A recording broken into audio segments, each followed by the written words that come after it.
All right, ladies and gentlemen, welcome back to another episode of the Mike Name Podcast. This is episode 114. If you haven't checked out the previous two episodes, this is a week involving all the mini-series of the show. Monday was the E-Men inside the NYPD's Emergency Service Unit with retired NYPD ESU Sergeant Anthony Lisi, who discussed his 22 years with the department, including his many years with ESU, shootouts, raids, having a pipe bomb thrown at him. He certainly went through it, but he enjoyed it, and I enjoyed talking to him. Tuesday was Tales from the Boom Room, profiles of the NYPD's arson, explosion, and bomb squad, involving retired NYPD arson explosion detective Bill Ryan, as we discussed a case that he investigated in 2000 involving a firebombing of a synagogue. So that was good. And from the NYPD now, we go to the FDNY, New York's finest to New York's bravest for what is today, Volume 6 of the Best of the Bravest, interviews with the FDNY's elite. Volume 1, Ray Celia, retired lieutenant. Volume 2, Dennis Smith, author of Report from Engine Company 82. Volumes 3 and 4, of course, Hank Millay of Rescue 1, Squad 288. Volume 5, Paul Hashagen, Rescue 1. And today, Volume 6, my next guest, who served 23 years on the never quiet streets of New York City as a fireman in the epicenter of, well, the crossroads of the world. Joining New York's bravest in 1979, he carved out an excellent career that sees him rise through the ranks and eventually attain the rank of captain. The morning of September 11th, 2001, he responded amongst the many first responders who did to the World Trade Center, assisting in the evacuation and rescue efforts of those who were trapped in the North Tower. His experiences from that day were memorialized, I should say, in the gripping award-winning documentary 9/11, shot by the French brothers Jules and Gideon Naudet. Retired Captain Dennis Tardio joins me on the Mike Podcast. Dennis, welcome. How are you? It's so good to have you. Hello, Mike. Thank you very much. Thank you for having me, and thank you for those kind words. No problem. So the first question is an easy one. Where'd you grow up and what was your childhood like? Okay, I actually grew up in Manhattan. I grew up on a street called Watts Street. I don't know if you're familiar with Manhattan. It's right by the Holland Tunnel, small little block, and right off the Avenue of the Americas. And then when I guess I was about 7, 8 years old, we moved on to Staten Island, and that's where I spent most of my adult life until I got married. Right. Yeah. Absolutely. So the inspiration to go into civil service, I always say some people know what they want to do early on in life. Some people find it as they get older. Maybe they're in college and they realize, oh, this is what I want to do. When did you realize, that you wanted to be a fireman? Okay. I think what we do is ask our children at a very young age what they want to do. 16, 17, 18. What do you want to do? Do you want to go to college? I don't think a lot of kids know what they want to do. I, for one, did not know what I wanted to do. So I took every civil service test that was available to me. I took the PD, I took the corrections, the sanitation department, the state troopers, and naturally the fire department. I actually was called for the PD when I was 21. And not knowing how the city worked, did not know that if I was hired, that was prior city time would carry over when I got on the fire department. So I turned down the PD at the age of 21.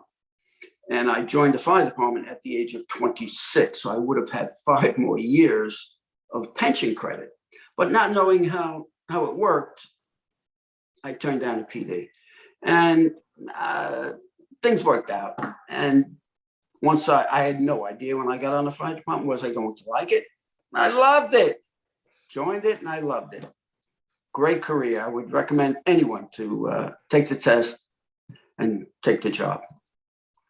Dennis Tardio, retired captain, is our guest here for Volume 6 of the Best of the Bravest, interviews with the FDNY's elite. So I always like to ask my PD and my FD guest about the academy because, it's such an interesting time for one that's coming on the job. It's a 6-month class. It's rigorous. It has to be because you want to make sure you're breeding the best that can handle anything that the 5 boroughs has to throw your way. These were guys that were training you that had been through some of the worst fires in the city. This is on the heels of the war years where, fires raged for the 60s and 70s with arson for profit, as I've covered on the show before. So in the academy, what are some of the more rigorous lessons you can recall? And how do you think they helped you as you eventually got on the job and, of course, had to face these dangerous situations? Well, at the time when I came on, we didn't have bunker gear. We were in the academy. We were given these white raincoats, slickers that the civil defense would use.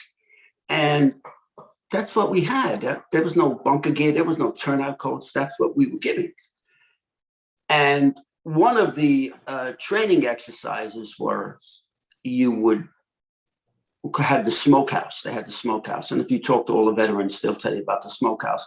I don't think today they're allowed to use actual smoke, burn wood. I think it's all theatrical smoke. I'm not sure of that, but I think it's all theatrical smoke. So anyway, they would start a fire in the smokehouse, and windows were all metal windows, so there was no venting of anything. And you would follow the line in on your hands and knees, no mask. And then you would reach the officer. He'd be standing there with a mask on, and you would have to stand up and recite the Pledge of Allegiance. And basically it was to get you accustomed to smoke. And you would stand up and you would cough immediately, but you did it. And then you'd fall down to your knees and crawl back out. But that was, and then there's always the scaling ladders, which they use, which is to get you accustomed to heights. And there's always the life-saving rope training that would scale off the top of the building 5 stories up. But it was, you mentioned the war years, and I was very fortunate to come on at the very tail end. So yes, all of the instructors that were there, a lot of the officers, when I got into the firehouse, they were all part of the war years. So I had excellent bosses. I was very fortunate to have all excellent bosses throughout my career. And the academy at the time was only 6 weeks. And yeah, that's all it was back then, 79. Now it's, I think, much longer because they do the CFRD training. We didn't have that back then. So it was just basically a 6-week course. First thing we would do would be, I think we'd jog a couple of miles in the morning, and I came on in July, so it was hot, and you'd sweat, and that's it. The whole day you'd be soaking wet. But it was great experience. So 79 coming onto the job, even though the war years, as you said, are at the tail end, they're pretty much over. There's still a lot of fire. There's still a lot of work. This is a 2-part question. 1, where was your first firehouse? And 2, take me through life as a probie. You got to prove to these guys that you belong. So take me through what that was like when you were trying to make your way. Okay, I was assigned to Engine Company 9, which is on Canal Street and Allen Street, Chinatown, Lower East Side. And naturally, I had can I mention names? Sure, yeah. Yeah, Big Bob Ebert was my captain. Salty man. He worked the war years in Brooklyn. I think it was in squad in Brooklyn. And he was my captain. And yeah, you come in, again, I did not have any relatives on the job, didn't know what to expect. I knew, what they tell you in probie school is you're the probie. You go in, you could do the dishes, you do the cleaning, there's no sitting down. You got it all. And the senior men, like I'll tell any young kid, be a sponge and absorb as much as you can. Because like I said, I came on at the tail end of the war years. So there was a lot of information out there. There was a lot of knowledge out there. And I was fortunate enough. I was assigned to a good firehouse.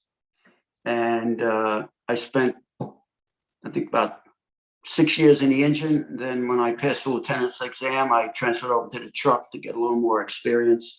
But I loved working in Manhattan. There's always something going on. Very exciting, very challenging. Chinatown was a forcible entry nightmare. These people, like their gambling dens, let's say. Okay, I don't want to. That's fine.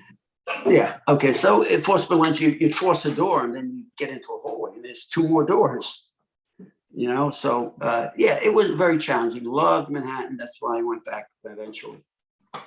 Yeah, I mean, the variety, I think, and I have this conversation with the E-men too, is that there's challenges for each borough, right? Every challenge is different because the makeup of each borough is different. But in Manhattan, you really, I imagine, really, really learned because There's the high rises there in case, like sometimes the windows washers get stuck. So you have that. Obviously, there's the challenge of fighting a fire in a high rise. You mentioned, maybe these buildings that kind of look a little weird on the inside. You bust down a door, there's two more doors. I mean, no pun intended in saying this, it really is trial by fire because you learn, talk about on the job training, you learn very quickly. Yes, it's nothing is what you expect it to be, especially in Manhattan. Like I said, you encounter a couple of doors. From the outside, it looks like a 5-story tenement. Renovations that are not reported. The Black Sunday fire up in the Bronx. There you go. Illegal alterations. They had one way out, and that was the windows. So very challenging. I loved it. I love always something going on. I was able to met a few celebrities in my travels in Manhattan. So it was enjoyable. I loved working there. Absolutely. So do you recall your first fire? I really don't. It's a while ago, if you don't mind. I recall quite a few fires, but I honestly can't remember. Yeah, I don't. That's okay. I can give you some. I don't know. Sure, please. Yeah, the ones you do recall, go ahead. Yeah. Okay. So it was around about, I guess about 3:00 in the morning. It was during the summer, and we called it a one eye opener because it's like 3 a.m. You got one eye open. And usually when you get, working in Manhattan, because everything's so close, when the apparatus doors would open, if you had a job, you could smell it. So we got to get around about 3:30 in the morning, and it was right around the corner from the firehouse, right around the corner. And we're not getting anything from the dispatcher. Usually if you got a good job, the dispatcher will say, we'll get numerous phone calls. We're going to give you 3 engines, 2 trucks, and a rescue. Sounds like you're going to work. Nothing. We go around the corner, park the rigs in front of it's a high rise, about 25-story fireproof multiple dwelling. 5, 6 kids are hanging out outside, and this fireman, where's the fire? And the outside vent man, his position in a high rise fire like that is to go around the back and to see if, circle the building to see if anything's showing, because there was nothing visible at this time.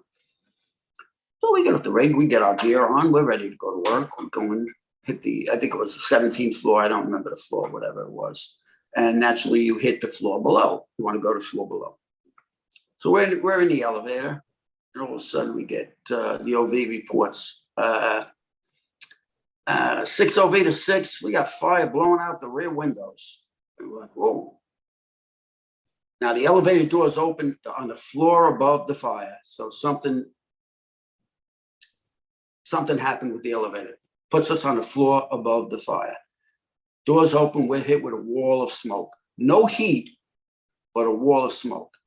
No panic, nobody. We just donned our face pieces and crawled out, found a stairway door, and go down one flight. And there's the guy from the apartment. He's got the door to the fire apartment open. He's got the stairwell door open, and everything is just funneling up the stairs.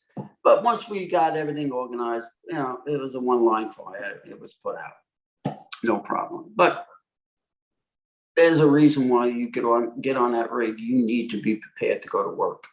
Okay. There's no, like we learned on 9/11, nothing's routine, and then I was working, I think it was 86, at a fire on East Broadway. It was 38 East Broadway. Had a good captain working, Richie Fanning, great guy. And it was around midnight, I think. We were all just hanging out on the apron. It was around, I think it was in May. And the engine goes out. And we had this box on the Bowery where, I'll stay politically correct, there were some unfortunate individuals who would put wood in a 55-gallon drum and light it to stay warm. So we would go to that box like 2 times a night. You put it out, to get more wood. So the engine goes out. As soon as the engine goes out, our box, another box comes in for 38 East Broadway. Make a turn out of Canal Street onto Allen Street, 2 blocks, East Broadway. Fire's blown out 4 windows on the 2nd floor, extending to the 3rd floor, extending to exposure 4. We're the only company on the scene, no engine company, just the truck. We ascend to the 2nd floor. Doors open, the fire's blowing up the stairs. With the hook, I'm able to close the door and keep it closed while the Captain Fanning and forcible entryman go up to the 2nd floor. But they're driven off because of the heat. So they come back down. Well, long story short, goes to a 3rd alarm. I think we lost 6 or 7 people at the fire. And I think we removed 19 people were removed by the fire department on that fire. We lost 6 people. But it was a good job, and everybody, we did the best we could. You know, advanced fire on arrival. Yeah. A ladder company, it's interesting, and I've learned this through my other interviews. And Dennis Tardio is our guest here on the Mike Name podcast. This is volume 6 of the best of the bravest interviews with the FDNY's elite. Roof ops is something a ladder company has a little bit of a role in, to say the least. It's interesting because I was explained before what an engine company does at a fire. But for a ladder company doing roof ops, I don't know how often you found yourself on the roof. But if you were on the roof a lot during an operation, take me through what a roofman's supposed to do and what he's not supposed to do. Okay. Well, naturally, he's getting to the roof, but he needs to make a size up. Is the adjoining building exposure 2, exposure 4, the same height? Because he'll use the exposure to get up to the roof and cross over. Problem arises when they don't match up. Now he needs the aerial to the roof. Okay, and one thing that is, having worked the Rome Street, Elizabeth Street, very, very narrow streets. So when you put that aerial up to the roof, 6-story building, it's straight up. You're going straight up. There's no tilt to it. And yes, all right, so the roofman gets to the roof. Okay, so in that 38 East Broadway fire, his job, because it was on the lower floors, his job is to open up the bulkhead door because the smoke is going to rise naturally. So you want to open up that and you'll feel it down below when that, because everything will just bank down until smoke and heat will bank down until that roof is open. When he gets that bulkhead door open, you'll feel a relief. And he needs to take out the skylights. He needs to take off the door of the bulkhead so it doesn't close. And, you know, it's a little bit of a procedure. You know, you knock out one skylight glass and you wait a few seconds to let the guys know the glass is coming down so they'll get a little closer to the wall because the glass, the next pane of glass is going to be broken and it's going to come down. So, and then he'll check make sure there's no one hanging out the windows in the rear. And again, it's a lot to absorb when you get off the rig. And I'll just use that 38 East Broadway as a reference.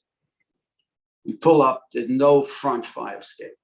So now multiple dwellings need to have 2 means of egress. So if there's the interior stairs being number 1. So looking at the building and there's no front fire escape, there should be one in the rear. Okay? So the railroad apartments, they'll run front to back. I don't know if you're familiar with what a railroad apartment is. Yep. But they'll run front to back. So there was no, had there been a front fire escape, there should be a rear fire escape, and you'll have more apartments per floor, a front apartment and a rear apartment. So when he gets to the roof, he needs to make a size up. So anybody, you know, sometimes you have a roof rope rescue, somebody's hanging out the rear. There's no fire escape, fire's blowing out. And he needs to make a rope rescue. But if I could tell you another little story about... Please, any story you want. Okay. Fire away. This is a little... We'll put this under the heading of strange. With a tinge of humor and a tinge of sadness in it, okay? I'm a newly promoted lieutenant. I'm working in Queens in a truck company. So we get a run, and it's a one-story commercial building, detached, and there's just a whiff of smoke coming off the roof. So there's no 1075, there's no 3-2 in the rescue, there's nothing, nothing. I'm second due truck. My assignment on this type of structure was to the roof. I go to the roof. So I get up on a roof, and there's a vent, ductwork, and the top of the ductwork is off. And there's a leather jacket on the roof. Yeah, somebody's trying to rob the place. So now he's going down the ductwork to get into the structure. I'm up on the roof, and now I hear, Chief, you might want to come in here and see this. Oh, no. Okay. Now, the guy's robbing the, that's night. It's at night. It's dark. The guy's robbing the building. So he goes down this vent, this ductwork. He gets to the bottom, and he's wedged in. And at the bottom, there's a huge fan. Now, he cannot get out. Now, the building is being used as a woodworking business. So in the woodworking business, they're using lacquers and thinners. And this big fan is used to exhaust those fumes. So now he's wedged in there. He can't move. He can't see. And he decides he's going to light a match. Yeah. Oh, no. Yeah. So I guess that goes under the class of the heading of odd, strange. It's probably the strangest fire I had been to. I mean, they had to cut the vent to get him out because he was just, yeah. And well, you know what? It's kind of like they go, I don't mean to be morbid, but the law of averages. Yeah, maybe he shouldn't have been robbing the place. Right? There you go. Yeah. I feel bad that happened to him, but. Yeah, again, I said it had odd, it had a tinge of humor and a tinge of sadness in it. Yeah. So, it's, you never want to see anybody hurt or anyone killed at fire. That's not what we do. We're there to try to save as many lives as we can. Okay, I'm sure. Absolutely. Yeah, so. Yeah. That's how that particular job worked out. But I mean, you mentioned something interesting, though.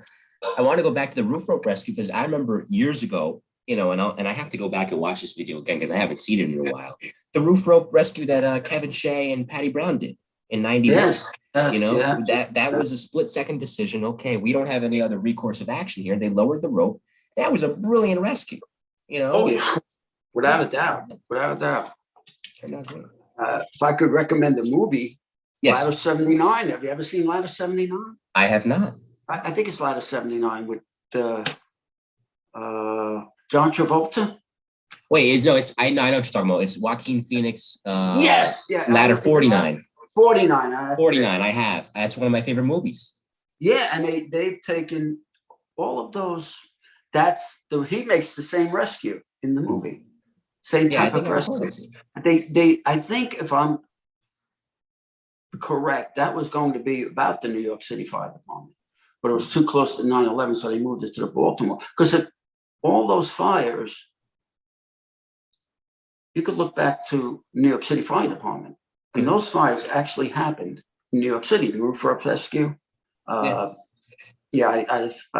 right now they're slipping my mind, the fires, but that was if you want a fire department movie, that's the closest.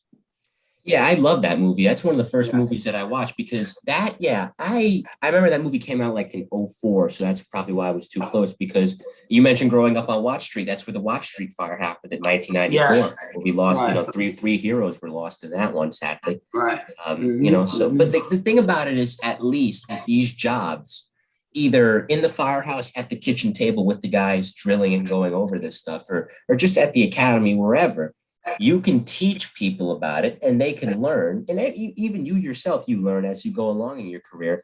I remember that job. Let me not do this, or that worked out the last job. I can do this and it'll work out here. Yeah, you always learn. You can never have enough knowledge of the fires. But yeah, after every job, you go back to the kitchen and you clean up, you get the rig ready to go, the tools get clean, and then you will critique the fire. And you'll go over it, what each guy did. Could you improve on that? I mean, we all, I use this analogy in sports, but a good coach or good leader, he's going to tell you what you need to hear, not what you want to hear. Mm-hmm. We don't want to be told, "Whoa, how great we are," but we all make mistakes, and that's what happens when you critique the fire. You go in the kitchen and maybe we stretched a little too much line. Okay, you don't want to do that. Maybe we were a little short. Yeah, you don't want to do that. Maybe the OV took the windows a little too soon. You go over everything, you critique it, and that's how you learn. Exactly. You know who should hear that? Aaron Boone. Do you hear that, Aaron? Okay. I'm a Yankee fan and not a very happy one at that. Well, why not? No. Yeah, not these days. But hey, well, maybe they'll get somebody in there who can do exactly what you just said. So, you mentioned, of course, getting to lieutenant. At that point, it's interesting because now, granted, obviously, as a fireman, you have to know the proper tactics to ensure your own safety and the safety of those you're trying to get out of a building, get out of a fire situation, get them to safety. But now you're in charge of a group of men who, yeah, they're well trained. They went through the same training you did in the academy, but still, you want to make sure that everybody's accounted for, everybody gets through safely. So in addition to your own safety, now you're monitoring them. You kind of touched on it, but if you could expand, I'd love it if you could. What makes an effective fire officer? Okay. I guess, when you go from fireman to lieutenant, it's a jump. You're, as a firefighter, you're looking to the lieutenant to give you a little guidance. Now you're the one that's guiding. I guess the most important thing is you can't ask someone to do something you're not willing to do. Okay? They'll follow you into hell if you're leading them. But if you're not, and that's how you get the respect. You want to be on that fire floor. You want to be on the floor below. You need to lead. You need, and it takes, I never confessed to being the best firefighter. I tried my hardest. I knew my job. I did it well, and I did it to the best of my ability. Are there better firefighters than me? Without a doubt. But I gave it my all. And confidence. They want to have confidence in you, because it's, I don't want the cliche, but you get on that rig, you may not come back.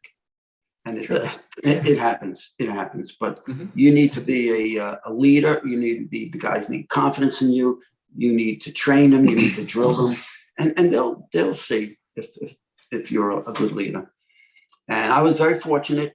Like I said, I came on at the end of the war years. I had all good bosses. I had all good chiefs. First Battalion, very, very difficult place to work in. I had Chief Pfeiffer. I had Chief Billy Blach with my old captain in 9 Engine. But great one. Knowledgeable guys in Manhattan. You need to be knowledgeable of all the structures. You're dealing with non-fireproof multiple dwellings, fireproof multiple dwellings, tenements, no private dwellings in Manhattan. I haven't come across private dwellings.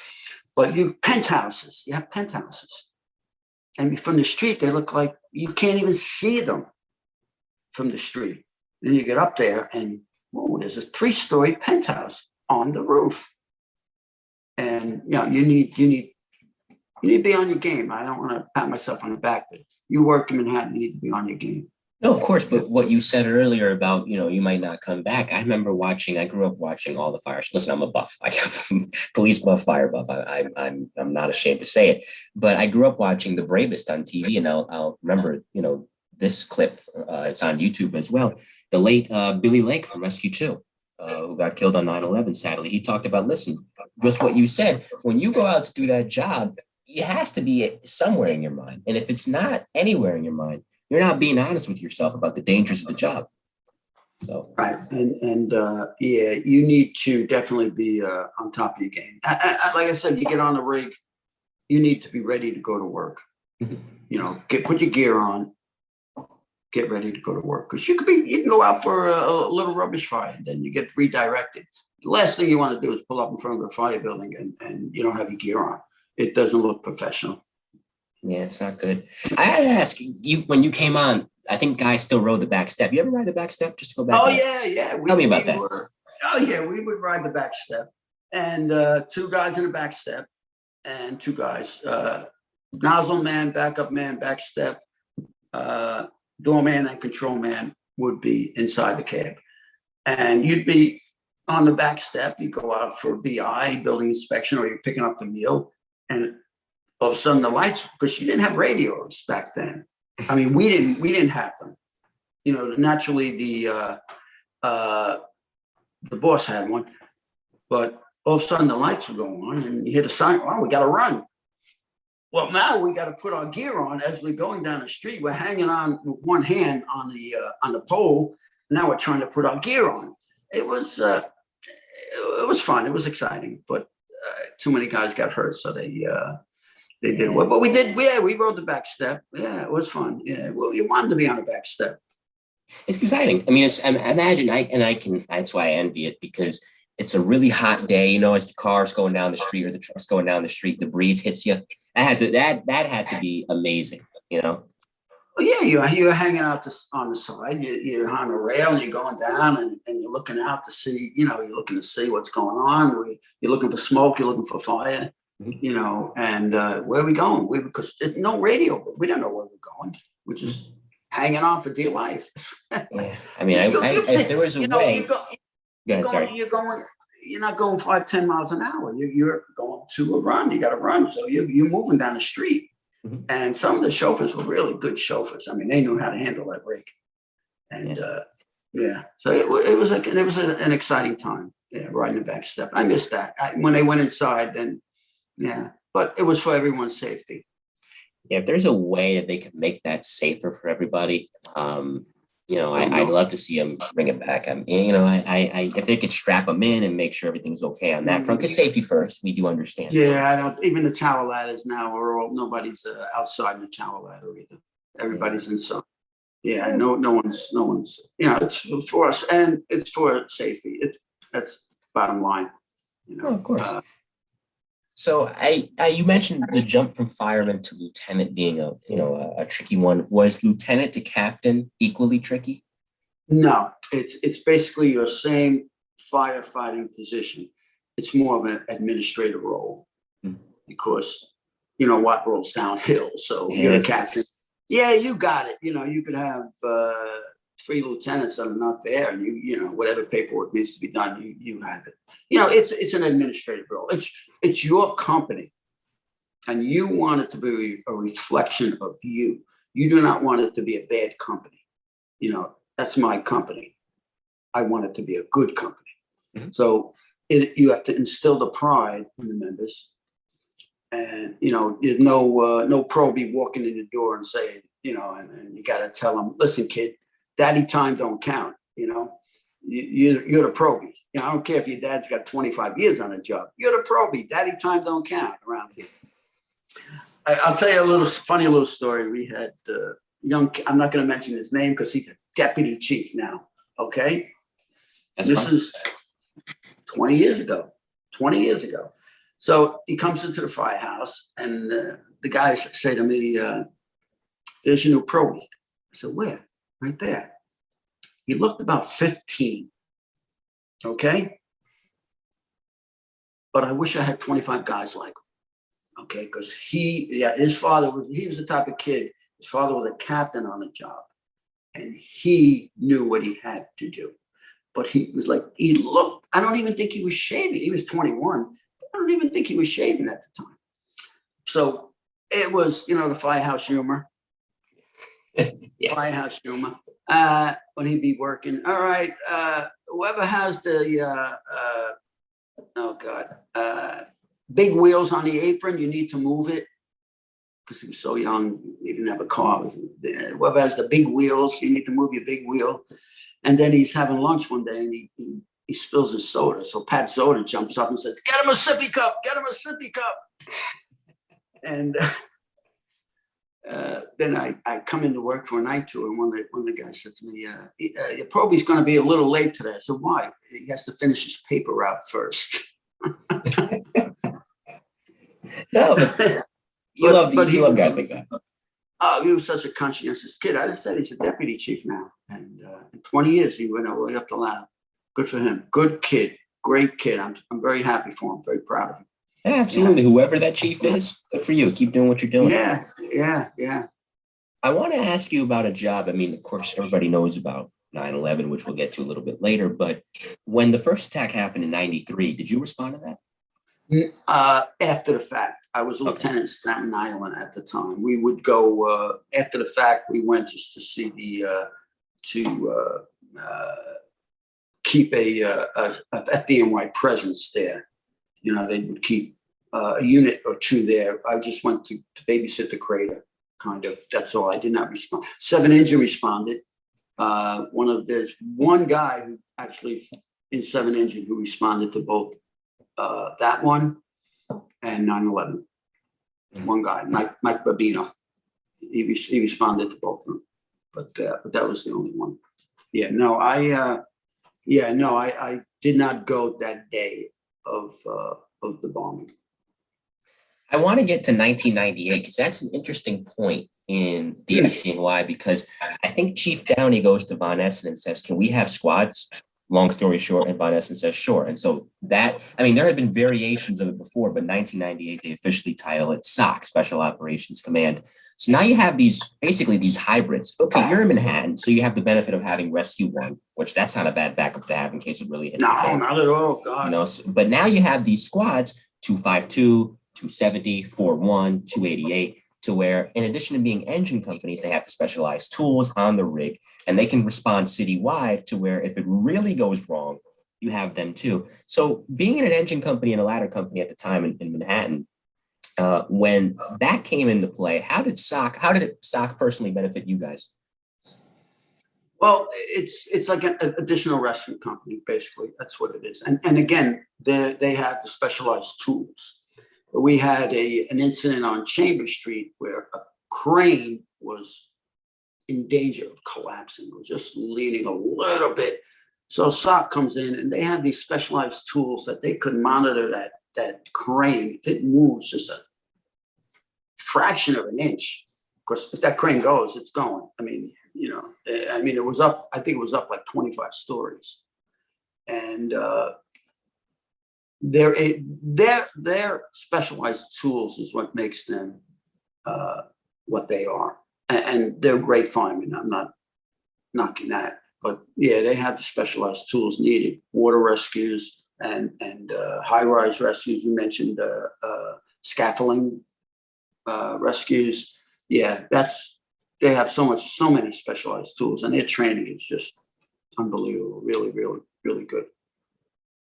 And back then, I know now they have hazard pay, special operations pay now. But back then, it really tells you the character of those guys, to where when they were coming in the SOC, there was just regular pay. It wasn't anything for the specialized units. They just did it because they wanted to do it. And good on them for that. Yeah. No, it is. They're cream of the crop. Terry Hatton, he was the captain of Rescue 1. What a great guy. Yeah. The knowledge he had was just amazing, really. I happened a couple incidents with him, and just watching him, and his demeanor was calm and really, really. Because I didn't run in with Rescue 4. Rescue 1 was Manhattan, so we'd run in with them most of the time, and he was just shame. As I remember Mayor Giuliani joking about it. He's like, "I must have given him a medal a week." Yeah, he was that kind of guy. I mean, he put the C in captain, and so I guess that does. You wanted to add something? My apologies. No. He was, yeah. Shame. We lost a lot of talent on 9/11. A lot of talent. And that indeed, across many departments, the NYPD, the FDNY, the Port Authority Police, you can't replace that. There's no replacing that. And so that morning, as we've seen the documentary, I won't show it. I know that for some, and that can be a very traumatic footage, and so we won't show it. We know what happened. There's as we saw in the documentary, that suspicious odor run, and Chief Pfeiffer's there examining it. It's really nothing out of the ordinary. The big story heading into that morning was the mayoral primary, because Giuliani's administration was ending in a few months. And so it was between Mark Green and Mike Bloomberg to see who was going to come in next. That was it. There was nothing else going on. And, you're going through this run, you're checking this odor, as Chief Pfeiffer described, it's routine. And then you hear the noise of the jet. And I'll let you take it from there. Yeah. So we're on Church and Lispinard Street, and we went out at 8:43, and just for the odor of gas. And he's checking, you can see it in the video, and all of a sudden you hear the roar of this plane, and I see it headed toward it, and I'm like, turn, and he hits this. They hit the Trade Center smack dead. They aimed for it and they hit it. So we get on the rig, we respond, and there was people laying in the street. I think they were hit by debris that was falling from the building. So we pull up in front of the Twin Towers, and there's a woman she's on fire in the lobby. EMS was right behind us, so I just told the kid, put her out. EMS was right behind us. And the lobby looked like the bomb had exploded in the lobby there. I mean, you're talking every window is blown out. Thick slabs of marble out off the wall. So having seen that in the lobby, we could only imagine what we're going to see when we get up there. And I had confidence we'd get up there. I thought for sure we would find an elevator that would take us to a sky lobby at least. So I report into Chief Pfeiffer, and he tells me to find the bank of elevators, see if I find any elevators that are working. So we have this thing, it's called the 1620 key. You could put it in and recall all the elevators. Fireman service, you put it on fireman service, and it will bring all the elevators down. Nothing's coming down. They go to another bank, and the elevator doors are blown off. When the plane hit, the jet fuel came down a shaft, blew the elevator doors off, and ignited people that happened to be in the lobby. Okay. So I reported into Chief Pfeiffer. I said I put a few banks of elevators on fireman service. Nothing's coming down. He confirms it with I think the fire safety director that no elevators are operable. So now we start up. Now I grabbed a length of hose, a fold of hose, because knowing the Trade Center, I knew every story was like, every floor was 100 by 100, if I'm correct. And I knew we'd probably be hooking up a couple of floors below. So let me bring an extra length of hose. I'm carrying it. I'm not asking anyone else to carry two lengths of hose. So we start up, and now, because of having seen the fire shoot down the shaft, I'm concerned about, did it cause a fire on the lower floors? Because you don't want to pass fire. I don't want to be on the 10th floor and have a fire below me on the 5th or 6th or 7th. So every 5th floor, we're asking the people as they're coming down, and there's people coming down that are burnt. Skin is burnt right off them. And we're asking people if they have encountered any fire on the floors they were on. Nobody's encountering any fire. So we stopped every 5th floor and just give a quick check to make sure, for our own safety and our own information, that there was no fire below us.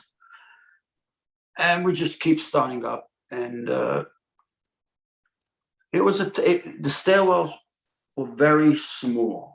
You can go one up and one down. It's not like you can go 3, 4 people wide. One person coming up, one person going down. That's how small the stairwells were. So it was a tough climb getting up there.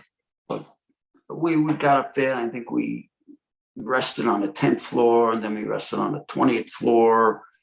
And one thing I did stress was that we all have to stay together. No freelancing. Stay together, because when you know what hits the fan, we're going to get out together. I don't want to have to go looking for you when it's time to get out. We have to get out. We're going to get out together. That I did stress. I had 8 truck with me. And I'll get into that later with 8 truck. So we get up to, I think, 30, and as we're going up, we did not know the other plane had hit. I don't think we knew that until about the 10th floor. Okay. Then about the 20th floor, we're taking a blow, and this is a 100-story building. 110-story building. It starts to shake. Now, we just dove into the stairwell, figuring we'd have better protection in there. Not knowing what was going to happen. This is a 110-story building, and it's starting to shake. So we dive into the stairwell. What happened was, at the time, the south tower had come down, and that's what caused the shaking of the building. So we get up to like we're up to now the 32nd floor, and we're in this building over an hour now, and we're pretty exhausted. And Chief comes down and says, "We're getting out. We got to get out." The other building came down. I told the guys, "Listen, we got to get out. Drop everything, and we're going to get out." Calmly go down the stairwells. Us 8 truck. I forget what floor we come across Kevin Pfeiffer. Because as we're going down, we're still kind of checking floors to see if anybody needs help. Is anybody stranded or anything? And he tells us he says the other building came down. You're gonna have, if you stay in the stairwell, you're gonna come out on the concourse level, which is the main area. It's not gonna bring us onto the street. It's going to bring us where the Globe was, and where the plaza. Yeah, the plaza. Thank you. Where the plaza was. So we changed stairwells, and that saved us time getting out. And as we're coming down, we encountered Jay Jonas from 6 truck, and he was my captain, 6 truck. Mikey Meldrum, all the guys that were there, I knew. I worked with those guys. Tommy Falco, and they have Josephine pinned against the wall, and she can't go on any longer. She's exhausted. She's tired. And I guess the story about them being caught in the stairwell when the tower came down. And then we hit the lobby, and I look around, and there's no one there. I mean, there's the command board, command center there, and no one's around it. And when you come out of a building, you're supposed to report into the command center to tell them you're out of the building and you have all your men. There's no one to report to right now. So we start to go outside, and there's debris coming down. There's all kinds of debris coming down, and we hug the building because you don't want to get hit. The bodies were, I don't know at that point if bodies were still coming down, but there was debris coming down. So we hug the building, and we make our way to the corner, and I turn around, and I tell the guys, go north. And that's another thing we were telling people when we knew that the South Tower had come down and we were still heading up, we were telling people, when you hit the lobby, head north, don't go south, because South Tower had come down. So I told the guys, go north. I turned around to look and see where the command center was, and I could see the Marriott Hotel had like a V in it from the South Tower coming down, it crushed it and it left like a V in it. I'm like, what the hell happened? I'm like, and then I look up and then now the North Tower is starting to come down. So now I'm exhausted at this point. I start to run, but there's nothing left in me. And this cloud of smoke is coming. It's coming. And I just dropped to the ground and it comes over me and I feel heat. Now I'm thinking, all right, a ball of flames are going to come and I'm going to get incinerated. But that didn't happen. Evidently, I'm here. So this huge cloud of smoke passes over me. And I get up and I feel my legs. I have my legs. I have my hands, my arms, everything's there. I take my mask to get some fresh air, and it's full of all the soot and crap, and I get a mouthful of that. So I shake it out, and then I'm able to don my mask and find my way out. And now I'm thinking my chauffeur's dead because he was in front of the building with the rig.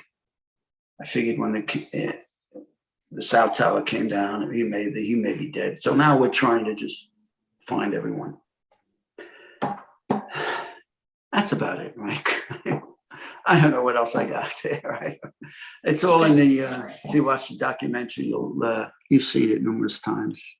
I have, and I'll link it in the description of this video. But that's okay. Listen, you told enough. I'm. That's all I got there. That's okay. I'm glad that you shared that, and to move it to the point where everybody is accounted for. Yes, there were numerous losses. The FDNY took the hardest hit, 343 firemen. Well, I'm going to say 344 because I don't think we should forget about Keith Roma from the Fire Patrol. Keith Roma. No, I'm very good friends with his brother, Kevin Roma. Yeah, he was in Fire Patrol 2, which is used to be over in Greenwich Village for my listeners. The Fire Patrol was a separate entity from the fire department, but right. They would assist at fire scenes to protecting property. Keith was the last of the Fire Patrol members to ever lose his life in the line of duty. He responded and he was in the North Tower, but obviously the NYPD loses 23 officers, majority of them ESU cops, 14 of them. Port Authority, which had jurisdiction over the towers, loses 37 cops. But in this sea of loss is the miraculous fact, as is captured in the documentary, that all the guys from your house that responded, they made it back. They're okay. Mike, I what can I say? Luck wasn't our time.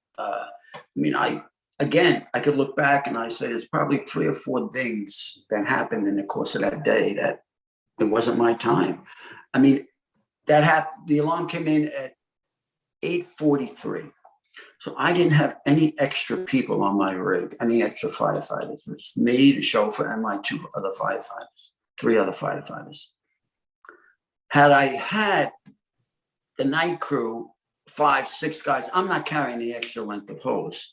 So maybe we get 2, 3 floors higher. 2, 3 floors higher, we don't make it out of the building. It was that close. It was, if you were supposed to zig, you zigged. If you zagged, you didn't make it out. Run into Kevin Pfeiffer, change the stairwells. The chief coming down just happened to poke his head out and say, we're getting out. There's like 3 or 4 things that happened that day that wasn't my time. That's all I could say. Wasn't my time. I could tell you about a fire back on Atlantic Avenue, if you want to hear that story. Yeah, any story you got, it's fine. All right. And again, when it's not your time, it's not your time. When you're working newly promoted, you bounce around. You don't get assigned to a spot. So I was bouncing around 15th Division at the time. So I didn't have an assignment. So I called the division like 2:30 in the afternoon. I'm working a night tour. And D8 says, all right, Cap, we got 2 spots for you. 176 truck or 254 engine. All right, I'll take 254 engine. It was closer to home. That's the only reason. Take 254 engine. 176 gets a job that night on Atlantic Avenue.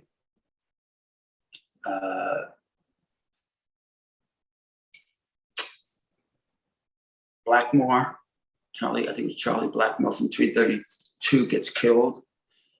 Timmy Stackpole, familiar with Timmy Stackpole? Yeah, 1998. That's the fire. Was this the one where Vincent Fowler got killed too? No, that was a different one. Vinny Fowler. Okay. No, I promoted the captain with Vinny. No, that was a totally different fire. Okay. That Vinny's fire was in a private dwelling. This was in I think a 2-story commercial. So 176 goes to the floor above. That was their assignment. Now I go to 176. Am I in the exact same place as the captain from 176? I don't know.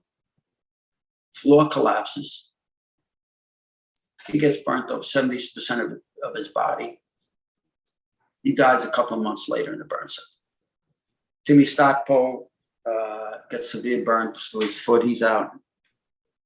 I don't know how long he's out. He was out quite a while. Comes back as a captain and gets killed on 9/11. Timmy Stackpole.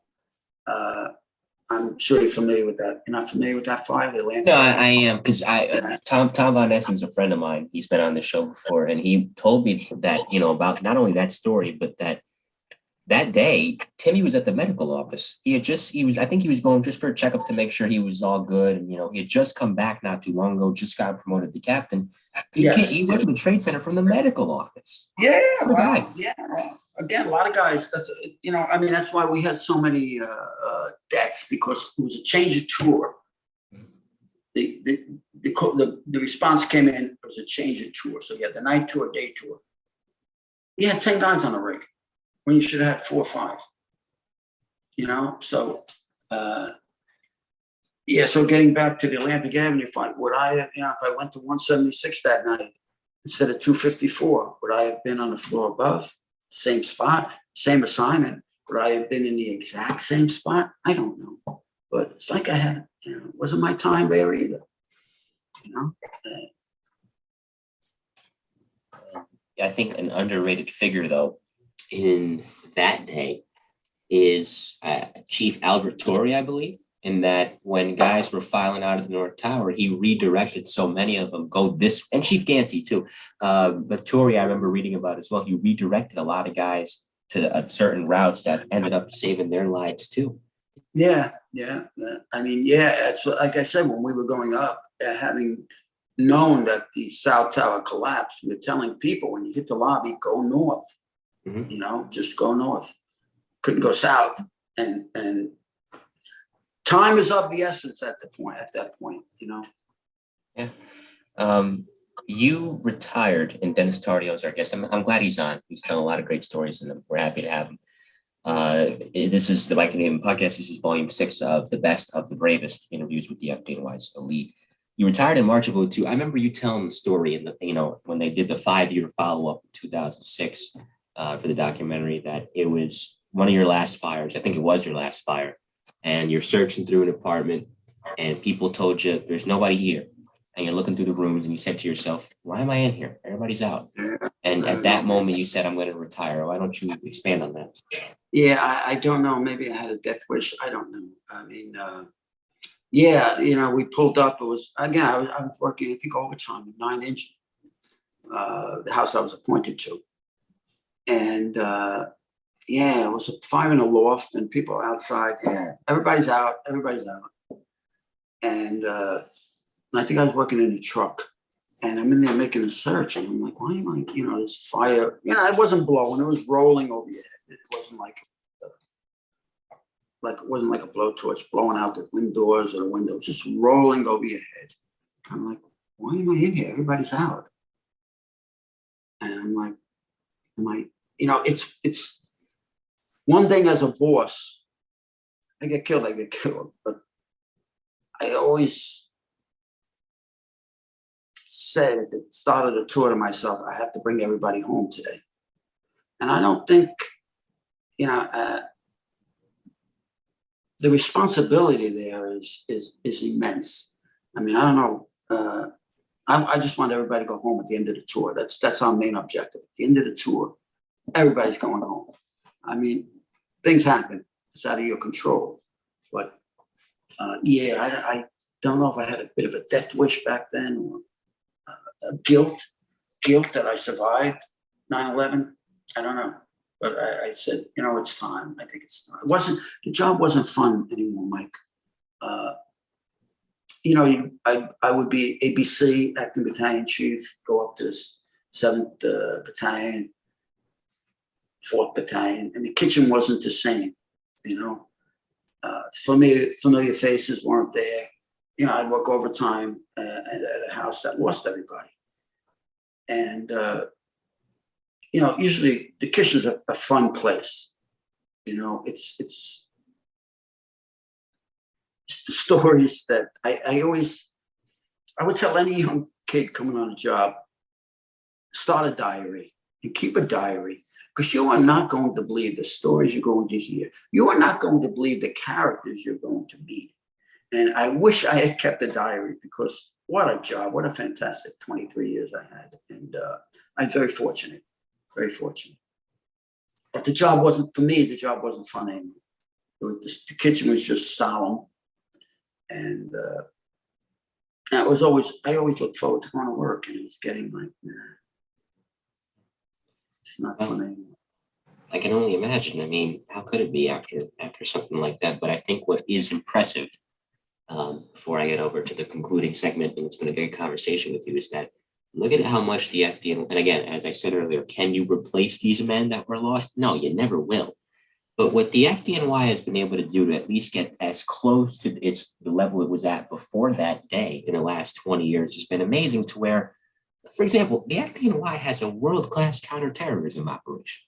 Who would have thought that? When you came on the job in 1979, who would have thought that they would have had that, for example, all the equipment that they have, at their disposal now, the technology that they use? It is such, we have to look for the silver linings, as you know, in situations like this. And the one silver lining has been, look at the job the FDNY has done at modernizing itself in the 21st century. It's amazing. Yes, it is, but it's a shame it took 343 firefighters to die to get that. I mean, that's true. Yeah. And, we've definitely come a long way, and a lot thanks to Chief Firefighter. Of course. Yeah, absolutely. So that brings us to the concluding segment of this podcast. It's fun. It's rapid fire. It's 5 hit and run questions from me. Okay. 5 answers from you. Are you ready? All right, I'll give it a shot. And you can name, you can say pass, and you can name multiple guys for this question. The firehouse has a lot of great cooks. Some of your favorite cooks from your 23 years on the job. Okay, Joey Cicero. Mm-hmm. Carbonara Joe made a great carbonara. Billy Benitez from Ladder One, great chef. He should be working somewhere in the kitchen somewhere. He's that good. There you go. And second, funniest colleagues you ever had. Funniest what? Funniest colleagues you ever had. Okay, I'm going to tell you a little story. Harry Malloy. Okay, can I tell a story, or is this sure? Rapid? No, that's fine. Tell the story. Okay. Every firehouse has, you got your refrigerator's broken, I got a guy. Your car's broken, I got a guy. Stove's broken, I got a guy. So somebody had a guy that knew they were looking for people to make a commercial. Okay? So now all the guys, good looking guys, they all get dressed up, they shirts, ties, suits. Harry Malloy says, yeah, I'll go down. Happy-go-lucky Harry. Okay, he goes down in a t-shirt and a pair of shorts. They were looking for someone, and you've seen this commercial. They were looking for someone who was, let's put it like weekend beer league softball player, if you kind of know what I mean. All right. So his job was to hit the softball, run around the bases, slide into third base, and pretend he broke his ankle. And Harry was happy as can be. He got paid for the day. They fed him like there was no tomorrow. He was happy. Now, this commercial can I mention the name? Yeah. Of the commercial? Okay. Please. This commercial was big. This commercial ran during the World Series. This commercial ran during the Super Bowl. And Harry was getting residual checks. So he would come in the firehouse. Hey, I got more checks today. Oh, this is great. Checks. This lasted for about a year. Hey, Harry, how you doing? Hey, I got more checks. This is great. The checks just keep coming in. Until they got a duck. You know what commercial? Yes. Yes. Oh, man. So then he'd walk into the firehouse and, Harry, how's it going? Hate that duck. Hate that duck. We said, well, checks they stopped coming in. And then naturally, we had to bust his chops every time he came in. Harry, what happened? No more checks? Hate that duck. Hate that duck. But he was jolly about it. He was, a happy-go-lucky guy. And it was just, hate that duck. If I see him, every time I see him, I would, Harry, how's the duck? Hate that duck.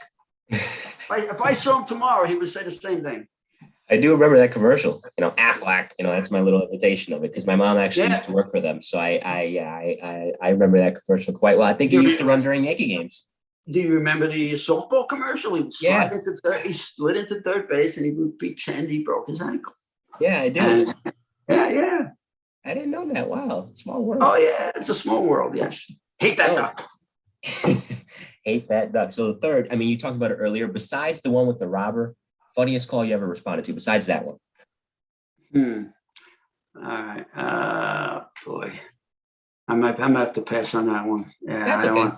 I won't get, okay. We'll pass that's all right. Don't worry about it. Fourth, favorite bar or restaurant in New York City? Oh, there used to be a place by the South Street Seaport that we would go, any place down the South Street Seaport, first of all, back in the day, because we were close by. I think it was called McCann's or something like that. They'd give you a bucket of beer for like $3. It was like that had women's bras hanging all over the place. And that was a fun time. Yeah. I can only imagine. I'd love to take a time capsule back there. Flutie's had a place down the seashore. Doug Flutie, he had a nice place down the seaport. Yeah. Nice bar restaurant. Yeah, Doug Flutie had a place. Flutie's. Yeah, he was a good player, man. He's a very underrated quarterback. I remember when he used to be on the Bills for a little bit. That was at the end of his career, though. Patriots? Did he play for the Patriots? Yeah, he played for the Patriots for a little bit. Yeah. Very, very good player. Very good player. Yeah. Fifth and finally, I know you mentioned some tips during the show about what you would tell young guys coming on the job, but if you want to expand and give some more tips, tell me, for a young firefighter who's coming on the job now, who's my age, I'm 21, what would you tell a young firefighter? Okay, don't waste your time in the firehouse. Pick up the books and study. There's room for advancement. Okay. Worst thing in the world, you're going to learn the job. There's a lot to learn. One thing about the fire department, they pride themselves, and not to pat myself on the back, they pride themselves on giving tough promotional exams. Okay. And you can check with any other boss and they'll tell you the same thing. Study, pick up the books, absorb everything you can. Like I said, be a sponge. There's a lot of information out there. Senior guys, pay attention at drill time. But definitely, when I came on a job, you kind of have to have goals as you go along in life. And again, when I came on a job, I didn't know how the fire department worked, but having seen the lieutenants, the captains, I said to myself, I want to be a captain by the time I'm 20. I have 20 years. And I accomplished it. 18 years, I became a captain. So pick up those books. Have a diary, because you are not going to believe the characters you will come across in this job. There you go. I wish I could, Mike. I wish I could remember more. But what a great job! Exciting. What other job can you go and you come again? You come close to death, but you come out with a smile on your face. You're shaking hands. You're patting each other on the back. Great job. Great job. And it's fabulous. I wish every young kid could try it. They would love it. That's why anytime somebody's coming on the job, either with the NYPD or the FDNY, there's the same line between both departments. This is the greatest show on earth. Yeah, there's nothing like it. Nothing like it. And it's a shame that, again, 343 guys had to die for us to get this kind of recognition, because the guys have been out there doing the job forever. They were out there doing it during the war years, and they're still doing it now. So, I mean, they're fighting fires every day. Absolutely. And that concludes volume 6 of the Best of the Bravest interviews with the FDNY's elite. I really had a lot of fun with you. I'm so glad that you were able to come on the show. It was a nice time. Before we go, if you have any shout outs you'd like to give to anybody, fire away. I usually have my guests do that. No, I'm good. I want to thank you very much for having me on the show. Oh, I want to thank you so much. It was a lot of fun. It was a lot of fun. I wish I could remember more, Mike. Had I kept a diary, I would have. There you go. That's why you got to keep that diary for all the young firemen out there. Keep a diary. Take it from Captain Tardio. On my end, of course, I'll link my contact information, my business lines and emails if you want to get in touch with me in the description of the podcast. Of course, Instagram, I'm original_MC1 for my listeners. If you don't know by now, Twitter, Mike and New Haven, LinkedIn, Mike Colón, type in MIC_D after you type in my name. So coming up, I did 3 shows this week, 3 more shows on tap next week. So it should be fun. Monday for the listeners, volume 15 of Tales from the Boom Room. Profiles the NYPD's arson, explosion, and bomb squad. Retired bomb squad detective Jeff Oberdeer. Jeff got to the bomb squad in 1995. He worked at the infamous letter bombings event at the UN in 1997.